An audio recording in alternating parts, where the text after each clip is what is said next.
Ayun boss, syempre, sino ang gusto mong i-shoutout? Sa shoutout ko lang sina mga AOP ka group ko dyan. Number 1 AOP, mga admin ng AOP. Solid yung mga yan. Kung gusto yung sumali sa mga group ng AOP, sali lang kayo. Well organized yung group, as in discipline lahat. Walang parang walang kupal doon, walang mayabang doon like sa mga ibang Yun. Yan. Tapos yung builder ko pala. Ayun. Peng Performance. Kung gusto nyo magpakarga, try nyo sa kanya. Low-key lang yan, pero lusog-busog yung ginagawa niyan. Ayun, no? Ayan, shoutout kay Boss Peng Performance. Ayun po yung mekaniko niya. Tapos, mga powder coat, gusto ko i-shoutout si Color Pro, yung alam na yung may-ari nun si Kuya. Color Pro. Taga saan siya?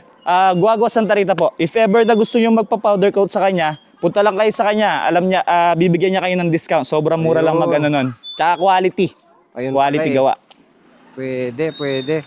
Tsaka dun sa isa kong gustong i-shoutout, yung girlfriend ko, I love you. Ayun. Kay Ina, I love you, Huwag ka love. lang magalit, peace na kayo. Pero pogi, di ba? Very worth it yung kung magkano man yung ginastos yan. Yung sinabi ko nga kanina, alam nyo na. Guess nyo na yon mga lalaki, syempre. Ayan. Lever guard. Yan, ba yung lever guard? Ayaw pala, lever guard ito, yung pinaka ayan, di natin nakita. Ayan. Lever guard na SCK, ayan. Version 2, kasi ganito na yung parang mga design nila. May 32 something na sila na ganito.